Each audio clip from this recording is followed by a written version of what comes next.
Lord.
ಇಷ್ಟು ಸೌಂದರ್ಯದಿಂದ ಕೂಡಿದೆ ಎನ್ನುವುದು ನಮ್ಮ ಗೊತ್ತಿತ್ತೆ? ಖಂಡಿತವಾಗಿ ಇಲ್ಲವೇ ಇಲ್ಲ. ಇದಕ್ಕೆ ಹೇಳುವುದಾದ್ರೆ ಈ ಉಪವನ ಎನ್ನುವುದು ನಾವೇ ನಿರ್ಮಿಸಲ್ಪಟ್ಟಿರಬಹುದಾದದ್ದು.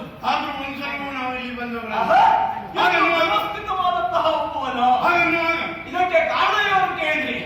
ನಮ್ಮಿಂದ ಸಂಬಳವನ್ನು ಪಡೆಯಬಹುದಾದಂತಹ ಆಳುಗಳು ಯಾವುದೇ ಲೋಪದ ದೋಷಗಳಿರಬಾರದು ಎಂಬ ಉದ್ದೇಶಕ್ಕಾಗಿ ಕರ್ತವ್ಯನಿಷ್ಠರಾಗಿ ಯಾವುದೋ ಊರಿನಲ್ಲಿ ಯಾವುದೋ ಒಂದು ನೋಡುವ ಸ್ಥಳ ಉಂಟು ಅಂತ ಹೇಳಿದ್ರೆ ಎಷ್ಟು ಬೇಕಾದ್ರೂ ಖರ್ಚು ಮಾಡ್ಕೊಂಡು ಹೋಗಿ ನೋಡ್ಕೊಂಡು ಬರ್ತೇವೆ. ಆದ್ರೆ ನಮ್ಮೂರಿನಲ್ಲಿ ಏನು ವಿಶೇಷ ಉಂಟು ಅಂತ ಕೇಳಿದ್ರೆ ಹೇಳುವುದಕ್ಕೆ ನಮಗೆ ಗೊತ್ತಿರುವುದಿಲ್ಲ. ಯಾಕೆ? ದೌರ್ಭಾಗ್ಯ ಯಾವುದು ಅಂದ್ರೆ ಅದೇ, ನಮ್ಮ ಊರನ್ನೇ ನಾವು ತಿರುಗಿರುವುದಿಲ್ಲ. ನಮಗೆ ಸಾಮಾನ್ಯವಾಗಿ ಕಾಣುತ್ತದೆ. ಅದಕ್ಕೆ ಅಲ್ವಾ ಹೇಳುವುದು ಹಿತ್ತಲ ಗಿಡ ಮಾತ್ರಲ್ಲ ಅಂತ. ಹೌದೌದು, ಭಾರಿ ಸಂತೋಷ ಆಯ್ತು. ಖಂಡಿತವಾಗಿ ನೋಡ ಎಂತಹ ಸೊಬಗುಗಳಿಂದ ಕೂಡಿರಬಹುದಾದಂತಹ ಈ ವನ ಪ್ರಾಂತ್ಯ. ಇದನ್ನು ಕಾಣುವಾಗ ಮನಸ್ಸಿಗೆ ಎಲ್ಲೆಲ್ಲದ ಆನಂದ. ನಾವು ಏನು ಮಾಡ್ತಾ ಇದ್ದೇವೆ, ಎಲ್ಲಿದ್ದೇವೆ ಮತ್ತು ಏನು ಮಾಡಬೇಕು ಎನ್ನುವಂತ ವಿಷಯಗಳನ್ನೇ ನಾವು ಮೈಮರೆಯುತ್ತಾ ಇದ್ದೇವೆ. ಈ ವರ್ಷ ಹೊರಟ ಮೇಲೆ ಇಷ್ಟು ಕುಣಿಯಿಲ್ಲ. ಇಲ್ಲಪ್ಪ, ಇವತ್ತೇ ಇಷ್ಟು ಕುಣಿದ. ಖಂಡಿತವಾಗಿ ಈ ವರ್ಷ ಅಂತಲ್ಲ, ಇವತ್ತು ಯಾವ ದಿನವೂ ಇಷ್ಟೆಲ್ಲ ಮಾಡಲೇ ಇಲ್ಲ. ಯಾಕಂದ್ರೆ ಇಂಥದ್ದೊಂದು ಸೌಂದರ್ಯದ ಪ್ರದರ್ಶನ ನೋಡಿ ನಾವು ಇಷ್ಟು ದಿನದವರೆಗೆ ಜವಾಬ್ದಾರಿಕೆಯ ಜಾಗದ ಮೇಲೆ ಕುಳಿತುಕೊಂಡು ಒಳ್ಳೆಯ ವ್ಯವಸ್ಥೆ ಏನಾಗಬೇಕು ಅಂತ ನೋಡಿಕೊಂಡಿದ್ದೆ ಬಿಟ್ಟರೆ ಇಲ್ಲಿಗೆಲ್ಲ ಒಂದು ಸಮಯವನ್ನು ಮಾಡಿಕೊಂಡು ತಿರುಗಾಟ ಮಾಡಿದರು ನಾವಲ್ಲ. ಅದಕ್ಕಾಗಿ ಹೇಳುವುದಲ್ವೇನು, ಮಾನಸಿಕವಾದಂತಹ ವ್ಯತ್ಯವನ್ನು ಉಂಟು ಅಂತಾದ್ರೆ ಸುಂದರವಾದಂತಹ ಪ್ರಕೃತಿಯ ಸೌಂದರ್ಯ ನಾವು ಸವಿಯಬೇಕು. ಅಥವಾ ಪ್ರಕೃತಿಯ ಮಡಿಲಲ್ಲಿ ನಾವು ವಿಹರಿಸಿದ್ದೇವೆ ಅಂತಾದ್ರೆ ಎಂಥದ್ದೇ ನೋವಿದ್ರೂ ಕೂಡ ದೂರವಾಗಲಿಕ್ಕೆ ಸಾಧ್ಯ ಅನ್ನೋದಕ್ಕೆ ಕಾರಣ ಏನು? ನಮ್ಮನ್ನೇ ನಾವು ಮರೆಯುತ್ತೇವೆ. ಪ್ರಕೃತಿಗತವಾದಂತಹ ಸೌಂದರ್ಯ ಅದು ಯಾರ್ಯಾರು ಮಾಡಿಸುವುದಲ್ಲ, ಯಾರು ಹೇಳಿ ಆಗುವುದಲ್ಲ, ಪ್ರಕೃತಿಯೇ.